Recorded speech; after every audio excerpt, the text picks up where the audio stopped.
Alors, et c'était la chanson préférée de Jean Gabin. C'était la chanson préférée de Gabin, c'est aussi la mienne. C'est une chanson que j'aurais aimé écrire. C'est une chanson que j'aurais aimé chanter à mon père. Et c'est une chanson qui, évidemment, je ne pense pas être le seul, me rappelle des moments que tu évoques si bien avec mon père, c'est tout. C'est pour ça que je t'ai demandé, je remercie Daniel. C'est les rendez-vous ratés. D'avoir bien voulu me la chanter. Ouais, et il reviendra tout à l'heure en deuxième partie pour chanter une chanson récente. Absolument. À ses côtés, c'est assez émouvant. Anouchka Delon fait ses grands débuts au cinéma à côté de son père. Mais à côté de Daniel, voici Mademoiselle Guichard, sa fille Emmanuelle. Bonjour. Première fois. C'est la première fois qu'elle fait... Pour Matama, c'est la première fois qu'elle fait chanteuse à côté de moi. Elle veut faire chanteuse, donc le mieux, c'est de commencer avec papa. Absolument. Donc elle fait des spectacles sur scène avec moi. Et puis sur les enregistrements que je fais en ce moment, je suis en studio. J'ai commencé il y a 2 ans, mais je suis feignant, je prends mon temps. Personne ne me bouscule. Et je la fais chanter derrière. Ouais. Elle sera sur scène avec toi prochainement. Tu es au Palais des Sports. C'est toute la tournée qui précède le Palais des Sports. C'est quand le Palais des Sports? Le Palais des Sports, c'est le samedi 6. Le dimanche 7 mars, vous êtes invités si vous voulez venir. On ira ensemble. Vous êtes les bienvenus. On ira ensemble tous les deux, main dans la main. Hein, absolument. Vous serez les bienvenus. On les retrouvera tout à l'heure. Voilà. C'est fou que tu ressembles à ta maman, que tu embrasses pour moi. Tu es aussi jolie. Daniel Guichard. Merci Daniel, merci.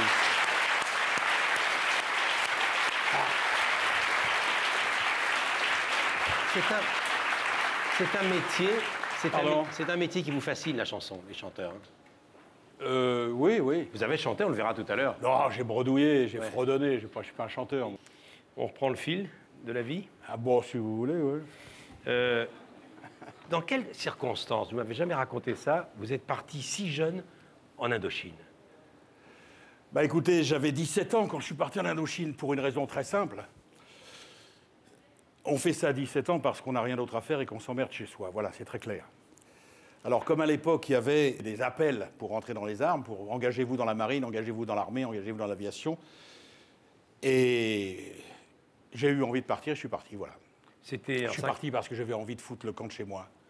J'avais envie d'aller ailleurs, j'avais envie d'être libre, j'avais envie d'être tranquille, j'avais envie d'avoir des amis, d'avoir des copains. Et de vivre ce qu'on pensait, du moins à mon âge, à 16 ans, à 17 ans, de vivre une vie qui soit autre chose que l'école, la pension, le commerce, le machin, le travail. C'était en 54, la routine. Juste après Dien Bien Phu. Juste après, en 53. Moi, je suis parti en 53 en Indochine. Ouais. Qu'est-ce que vous avez appris là-bas, dans l'armée? J'ai appris la rigueur, j'ai appris la discipline, j'ai appris l'amour et le respect des chefs, j'ai appris la connaissance des hommes. J'ai aussi appris à me défendre, j'ai appris à voir mourir. Quand vous êtes revenu, vous étiez différent? Ça a marqué toute ma vie et j'ai été différent. Je pense que mon séjour dans l'armée, mon séjour en Indochine ont fait de moi ce que je suis aujourd'hui, ce que j'étais toute ma vie et ce que je n'étais pas avant. Vous savez, quand vous êtes à 17 ans en Indochine, qu'il y a la guerre tous les matins, que vous ne savez pas si vous allez être vivant le soir, que vous avez des amis qui meurent, que vous ne les revoyez plus, que demain c'est peut-être votre tour, ça vous porte à une réflexion tout à fait différente de celle qu'on a dans les collèges, dans les lycées ou dans les pensionnats. Donc ça forme quelque part. Moi, mes 20 ans, 3 ans plus tard, je les ai passés en prison, si vous voulez. C'est pas vraiment le souhait et le rêve de chacun de passer ses 20 ans en prison. Bon, mais ça apprend quelque chose. Il faut toujours en tirer profit. Et moi, ça m'a donné cette espèce de force que j'ai, cette espèce de lucidité que j'ai sur les choses de la vie, sur les êtres, sur les gens. Et je crois que si je suis aujourd'hui vivant, c'est grâce à mon séjour dans l'armée et dans la guerre. Alors en 62, c'est les grands débuts, et dans une interview, on vous entendra. C'est assez extraordinaire, vous allez voir, Alain. Tout ce que vous avez dit il y a 30 ans, 35 ans, 40 ans, au début de votre carrière, reste encore vrai aujourd'hui. Ouais. C'est-à-dire qu'à 20 ans, vous saviez déjà où vous voulez aller. On écoutera souvent les questions de François Chalais, entre autres, qui vous a souvent interviewé. Là, on écoute en 62 une de vos premières interviews, vous racontez vos débuts au cinéma. J'ai débuté dans le cinéma tout à fait par hasard. Je revenais de finir mon service militaire et j'étais de retour de l'armée. Je ne savais pas exactement quoi faire, ni vers quoi me diriger. Et je dois dire que je n'avais rien dans mes mains. Aucun métier, aucune formation spéciale. Et un jour, je vous passe les détails, un jour, j'ai eu la chance de rencontrer des gens qui, eux, étaient dans ce métier de cinéma et qui m'ont présenté un metteur en scène qui était en train de préparer un film et qui était même à 8 jours de le tourner, qui s'appelait Yves Allégret. Et il m'a dit, voulez-vous faire le rôle que je vous propose? Et moi, je lui ai dit non. Il m'a dit comment? Je lui ai dit non, parce que ça m'intéresse pas, j'aime pas, je connais rien de ce métier, j'ai jamais eu envie de faire spécialement ça. Et puis je suis très bien comme je suis, j'avais pas besoin de grand-chose, j'avais simplement besoin d'avoir à manger, à dormir, et j'étais heureux comme ça. Et je dois dire que je l'ai fait vraiment pour lui faire plaisir. Parce que je voyais cet homme qui avait tellement envie que je fasse son rôle, tellement envie que je fasse son film, et moi qui ne voulais pas, je lui ai écouté vraiment, ben, je le fais pour vous faire plaisir. Et j'ai commencé comme ça. C'est une panne? Non, au contraire. Je voulais encore te dire quelque chose. Tu sais, moi tout seul, je m'arrangerais de ma vie de cloche. Mais si j'étais deux... Ah, si j'étais deux... Même travailler, tu vois, je le ferais. Je connais un petit troquet à Antibes.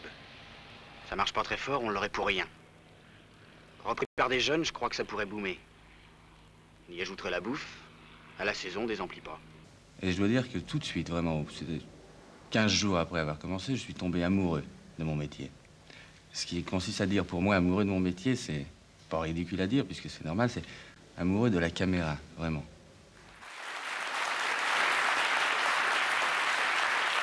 Alors ça c'est assez étonnant, ça, parce que le public s'imagine pas le rapport qu'un acteur peut avoir justement avec cette caméra. On finit par s'habituer à la caméra et à jouer avec la caméra. Bah, une caméra, ça doit être comme une personne, et un objectif, c'est un œil. Et Freinet disait, quand on joue avec la caméra, il faut séduire la caméra comme une grande personne, il faut parler à cette caméra comme un être humain, il faut sourire, pleurer à cette caméra comme si on avait quelqu'un en face de soi, et le faire en pensant, sinon ça ne sera pas bon. C'est drôle parce que vous n'aviez pas du tout envie de faire ça. Moi, c'est pas que j'avais envie de faire ça, c'est que je ne savais pas ce que j'allais faire, j'avais aucune formation, moi, à part mon CAP de charcutier. Et vous auriez fait quoi, alors? Comment? C'est une question que je vais vous poser souvent. Ça. Écoutez, qu'est-ce que vous auriez fait de votre vie sans ça? Je ne sais pas très bien. J'aurais pu faire beaucoup de choses. Ce que je sais, par contre, ce que je savais toujours, c'est que quoi que ce soit que j'entreprenne, j'avais l'ambition et le désir et la volonté d'être le meilleur.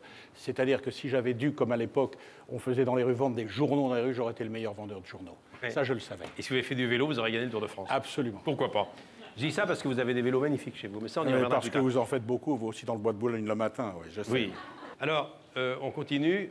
Dans une interview, vous évoquez 3 périodes. Vous dites qu'il y a la période viscontienne, Visconti, clémentienne, c'est René Clément, entre autres, hein, avec Plein Soleil, et puis Melville. Hein. Moi, j'ajouterais peut-être une autre période plus tard, avec des gens un petit peu différents, et peut-être une place pour Verneuil, non? Ah oui, bien sûr, oui. Hein? On écoute ça. Oui, Verneuil et Doré et d'autres. Bien sûr. Il y a 3 périodes très importantes dans ma carrière. Il y a eu d'abord la période viscontienne, puis la période clémentienne, et puis finalement la période melvillienne. Tu vois ça? C'est ma feuille de route. Je l'ai reçue ce matin. Parce qu'avec tout ce qui s'est passé dans la journée, figure-toi que je l'avais complètement oublié. Je pars soldat. Tu pars soldat? T'as entendu Vincenzo? Rocco part faire son service. Ah, qu'est-ce que tu veux? Il faut bien y penser, comme tout le monde. Allez, bonne nuit. Simone. Quoi? Je voudrais te dire quelque chose. Ce soir, quand je suis rentré du magasin, j'ai rencontré une fille à la porte. La fille de ceux qui habitent au 5e à Lambrate. Tu te rappelles? Oui. Elle m'a dit de te dire qu'elle partait. Lorsqu'un metteur en scène comme Visconti me fait, je dis, l'honneur de me choisir pour un personnage, c'est que lui y a pensé avant moi et c'est que lui est sûr que je suis son personnage. Donc c'est un problème déjà dont je suis dégagé. Après, moi, j'essaie de rentrer en contact avec mon personnage, j'essaie de voir ce que je peux faire, j'essaie de voir si vraiment j'arriverai à coller avec. Mais déjà au départ, je suis tranquille sur le fait que j'ai été choisi pour ça. Et tout à coup, un concert de piaillements désespérés se fait entendre au fond du couloir. C'étaient les religieuses qui s'étaient réfugiées dans la chapelle, tout agglutinées contre l'autel. Dieu sait ce qu'elles redoutaient de cette dizaine de garçons surexcités qui sentaient la poudre et la sueur. Si vous les aviez vues, les pauvres, vieilles et laides comme elles étaient dans leurs robes noires, les yeux exorbités, déjà toutes prêtes à recevoir le martyr, elles jappaient comme des petits chiens. Alors, René Clément, c'est tout à fait différent. René Clément, c'est, si je peux dire, c'est mon maître, enfin. C'est lui qui m'a Il m'a tellement appris. C'est sûrement, à mon avis, c'est sûrement le plus grand directeur d'acteurs que j'ai jamais connu. Il m'a appris à jouer la comédie, il m'a appris à me mouvoir devant une caméra, il m'a appris une science que je trouve qui est très particulière chez René Clément et qui est merveilleuse pour un acteur, c'est le regard. Pour René Clément, tout doit se passer dans les yeux, tout doit se passer dans le regard. Même 5 000 $, ça ne m'intéresse plus. Je peux tout avoir. Par quel moyen? J'ai mon plan.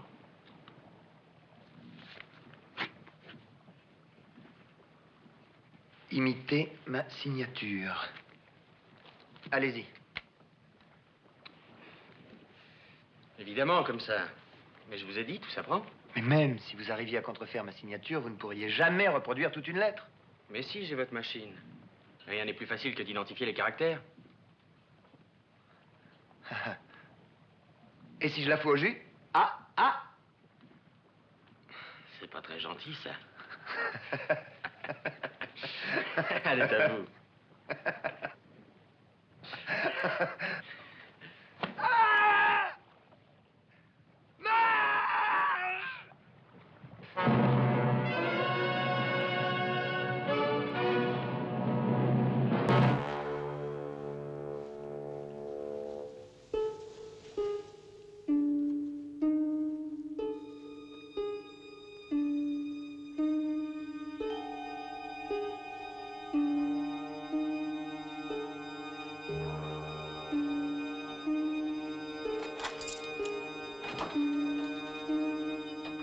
Jean-Pierre est de tous les metteurs en scène avec qui j'ai travaillé, sinon le plus grand, parce qu'il est difficile à faire à ce stade une classification, mais le plus complet. Plus complet parce qu'il est à la fois le créateur de ses sujets, en ce qui concerne les 3 films que j'ai fait avec lui, le créateur total de ses sujets, il est à la fois l'auteur, l'adaptateur, le dialoguiste, et le créateur de ce style et de ce personnage de Delon à l'intérieur des films de Melville.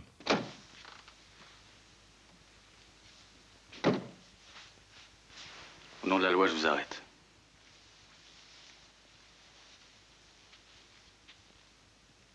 Comment m'avez-vous trouvé? C'est mon métier.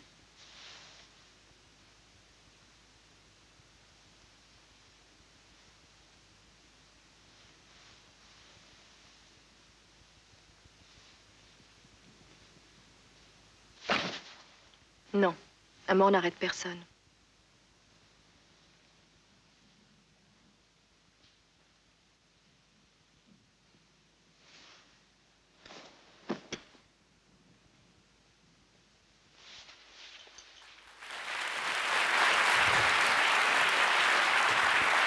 Alors,